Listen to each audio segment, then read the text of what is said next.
Assalamualaikum warahmatullahi wabarakatuh. Perkenalkan, nama saya Puja Hanifah. Saya berasal dari Prodi Teknik Informatika, jurusan Teknologi Informasi di Politeknik Kalteks, Riau. Sebagai seorang dosen wajib melaksanakan Tridharma Perguruan Tinggi, yaitu pendidikan dan pengajaran, penelitian dan PKM. Video ini dibuat dalam pernyataan diri dosen dalam unjuk kerja Tridharma Perguruan Tinggi PDD UKTPT bidang pengajaran pada mata kuliah pemrograman berorientasi objek. Perkuliahan pemrograman berorientasi objek merupakan mata kuliah wajib di Prodi Teknik Informatika yang didapatkan di semester 2, yang merupakan lanjutan dari pemrograman dasar, yaitu algoritma dan pemrograman. Perkuliahan pemrograman berorientasi objek membahas prinsip-prinsip dasar pemrograman berorientasi objek dengan menggunakan bahasa Java dan Python. Selain itu, perkuliahan ini juga mengajarkan kepada mahasiswa untuk menjelaskan dan mengkomunikasikan mengenai desain berorientasi objek, sehingga hasil akhir yang diharapkan kepada mahasiswa adalah mampu mendesain, membuat, dan menganalisa pemrograman berorientasi objek. Selanjutnya, adapun capaian pembelajaran mata kuliah pemrograman berorientasi objek adalah yang pertama, mahasiswa diharapkan mampu menjelaskan teori dasar dan membuat program menggunakan konsep objek dan kelas sesuai dengan standar yang berlaku. Yang kedua, mahasiswa mampu menjelaskan teori dasar dan membuat program menggunakan metode parsing method to object sesuai dengan standar yang berlaku. Kemudian yang ketiga, mampu menjelaskan teori dasar dan membuat program menggunakan konstruktor, hidden variable, variabel statik dan konstanta final, modifier dan dengan sesuai standar yang berlaku. Yang keempat, mahasiswa diharapkan mampu membuat program menggunakan objek dan kelas, konstruktor dan enkapsulasi. Kelima, mampu menjelaskan teori dasar, membuat program menggunakan array sebagai objek. Yang selanjutnya adalah diharapkan mahasiswa dapat menjelaskan teori dasar, membuat program menggunakan hubungan antar kelas seperti asosiasi, komposisi, agregasi. Kemudian yang selanjutnya adalah mahasiswa diharapkan mampu membuat program menggunakan inheritance, polimorfisme, abstrak kelas, dan interface.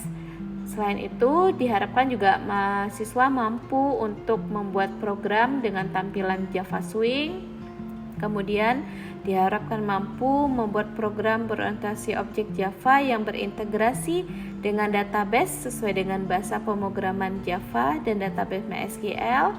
Selanjutnya, diharapkan mahasiswa mampu untuk merancang konsep program dengan menggunakan metode berorientasi objek sesuai dengan bahasa pemrograman Java.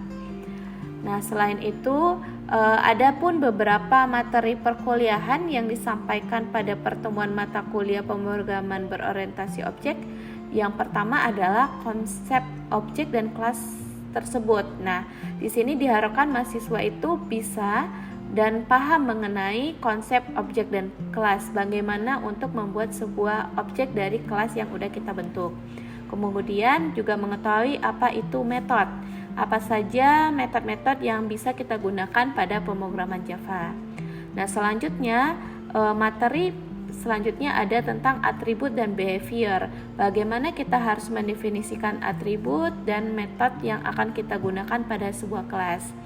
Selanjutnya juga dijelaskan mengenai konstruktor dan modifier. Selanjutnya ada materi yang kita lanjutkan, itu ada enkapsulasi, ya. Bagaimana kita untuk menyembunyikan sebuah informasi dengan menerapkan konsep enkapsulasi. Kemudian menjelaskan bagaimana menggambarkan sebuah kelas diagram. Kemudian membuat menyimpan data dalam array, tapi data yang disimpan itu berupa objek. Kemudian bagaimana kita menghubungkan antar satu kelas dan kelas yang lainnya, ya, biar bisa komunikasi antara objek 1 dan objek 2 dengan menerapkan konsep asosiasi, komposisi, dan agregasi. Nah, selanjutnya kita akan menjelaskan tentang apa itu inheritance, polimorfisme, dan abstrak kelas dan interface. Dan terakhir itu kita akan membahas apa itu Java Swing dan bagaimana mengkoneksikannya ke JDBC. Media pembelajaran yang digunakan untuk mata kuliah pemrograman berorientasi objek adalah slide presentasi.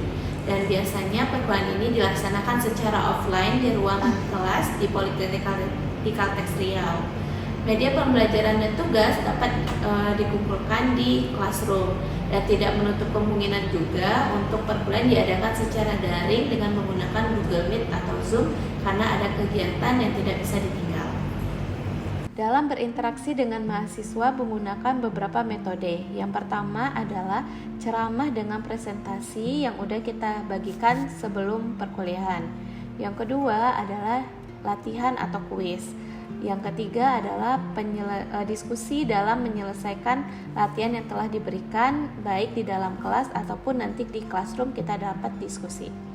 Selanjutnya biasanya di awal perkuliahan itu pertemuan pertama itu akan disepakati aturan-aturan yang ada di kelas tersebut. Tidak hanya aturan tapi juga tentang rincian-rincian pertemuan yang akan kita laksanakan dan bagaimana penilaian yang akan dilakukan. Biasanya proses ini akan dituangkan dalam dokumen kontrak belajar yang akan ditandatangani oleh dosen pengampu dan perwakilan dari setiap kelasnya. Nah, untuk kontrak belajar ini harus disepakati di antara dua belah pihak. Adapun bobot penilaian yang sudah disepakati dan tertuang di dalam kontrak belajar adalah kuis, tugas, dan singkat itu 35%, kemudian UTS 30% dan UAS itu 35%. Setelah perkuliahan selesai, maka nilai akhir akan diinputkan di sistem akademik.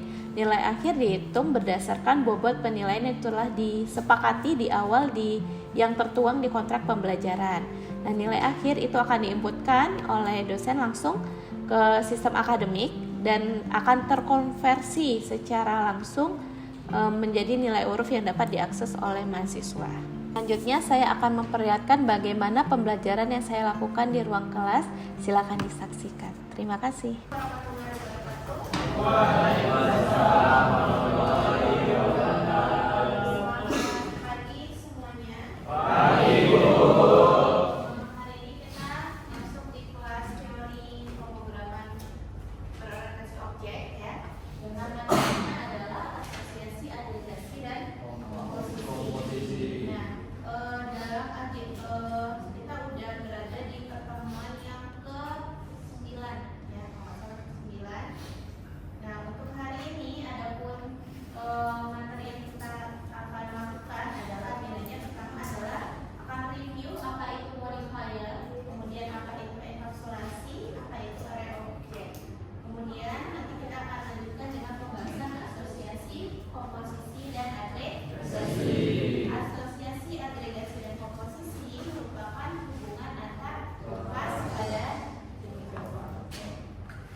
Bedanya getter sama terselit apa?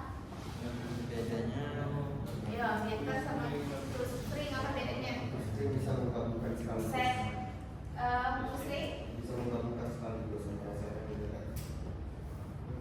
Semua batch.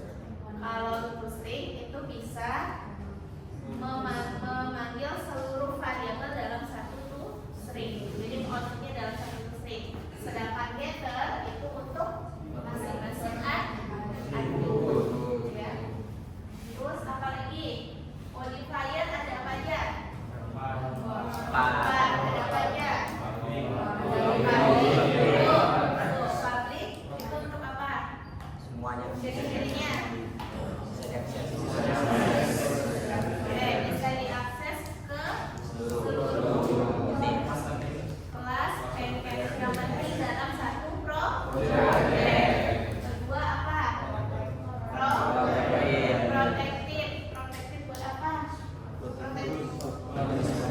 Hanya bisa pada Subclass. package yang sama atau kelas yang sama. Kelas yang sama apa package yang sama? Bisa nggak untuk turunan? Bisa atau tidak pakai turunan? Bisa. Satu lagi? Private yang pada kelas yang sama.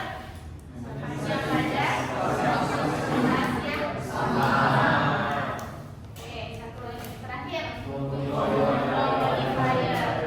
Itu bedanya sama public apa? Kalau no modifier apa? Berarti luas keluar lagi. No modifier. No modifier bisa nggak auto turunan? Nggak bisa. Ya, nggak bisa untuk turunan. Pada kelas yang sama, bisa pada package yang sama? Bisa. Ya, asosiasi. Ya, yang pertama itu adalah asosiasi. Asosiasi ini adalah hubungan antar kelas yang saling tidak memiliki, saling lepas. Maksudnya di sini adalah bisa berdiri sendiri. Jadi dia tidak terikat. Ya, contohnya adalah ini contohnya adalah kelas bank dan kelas pegawai. Nah, di sini kelas bank itu sendiri bisa berdiri sendiri tanpa ada kelas pegawai, ya. Tetap bisa berdiri. Kelas pegawai itu juga ada kelas pegawai walaupun tidak ada kelas bank. Komunikasinya di mana ketika di asosiasi? Hubungannya itu ada di mana? Adanya di sini. Ya, di sini kita ada berapa objek? 3 objek. 1 objek bank, 2 objek pegawai. Nah, objek bank itu dia akan nge-set nama pegawai, ya. Nah, nama pegawai di sini dia akan manggil si objek pegawai dan get name. Nah, di sini adalah hubungan antar kelasnya yang asosiasi. Makanya kenapa dia bisa berdiri sendiri. Jadi komunikasinya ada di main class. Oke. Yang kedua ada agregasi. Kalau agregasi ini dia mulai hubungannya apa? Hubungannya cuma satu. Jadi kalau kita ilustrasikan seperti apa? Cinta bertepuk sebelah tangan, ya. Cuma berharap pada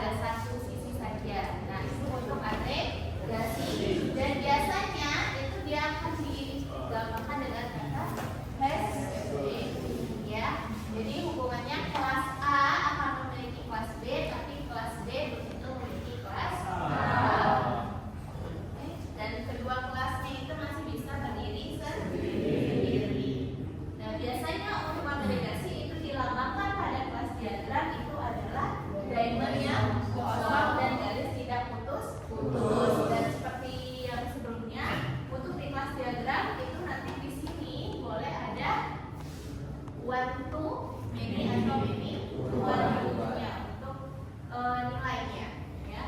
Kemudian lanjut contoh dari agregasi kodenya ya. Salah satu kalau menciri-cirikan dia adalah agregasi adalah di salah satu kelasnya itu ada yang bertipe data kelas ya. Kelas itu ada yang variabel yang bertipe data kelas.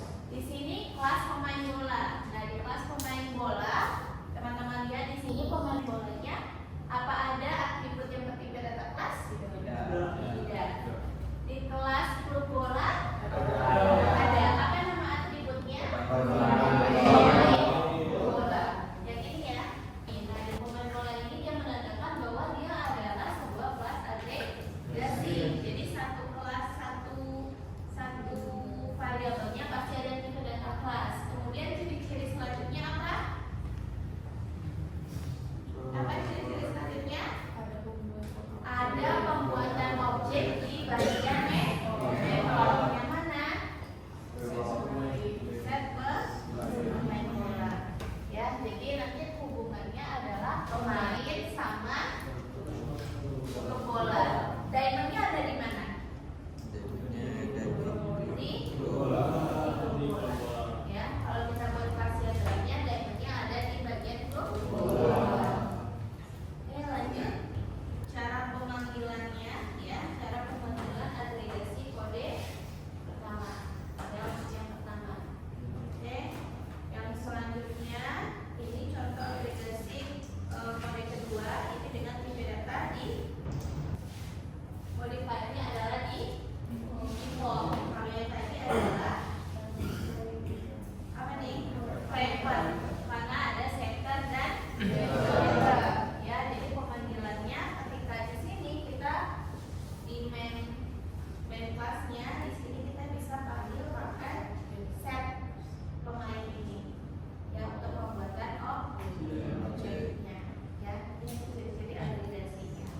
Sedangkan yang ini adalah contoh kode yang kedua untuk agregasi dengan modifiernya adalah default. Kalau default nggak ada center dan center, tetap ciri-cirinya itu ada namanya atributnya yang bertipe data kelas, tipe data kelas ya. Kemudian di method setnya itu ada pembuatan objek. Untuk pemanggilannya sama saja, di sini pakai set pemain ya, set pemainnya agregasinya di sini.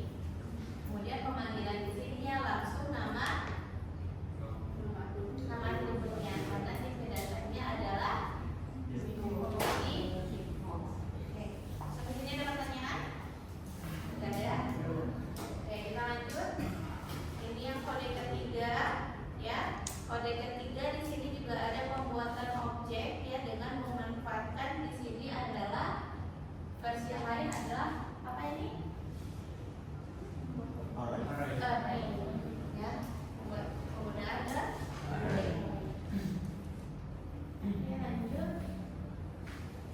Ini contoh yang menggunakan array tadi sama aja, cuma bedanya di method setnya ini.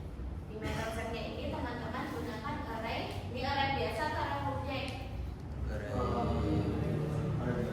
Array biasa atau array objek? Array objek atau array biasa? Dia nyimpan apa di sini?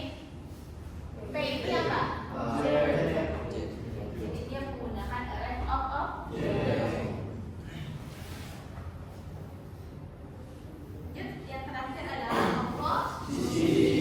Nah, untuk komposisi hubungan yang sangat erat. Jadi salah satu kelas akan tergantung dengan kelas yang lainnya. Contohnya adalah CPU komputer itu akan dikatakan komputer ada kalau ada kelas CPU, monitor, dan teman-teman atributnya yang lain ya. Sama seperti contohnya yang lain apa? Yang hubungannya sangat erat tidak bisa dipisahkan. Kalau dipisahkan dia tidak bisa berdiri sendiri. Mobil dan mesin ya. Kalau kelas mesinnya hilang, mobilnya nggak bisa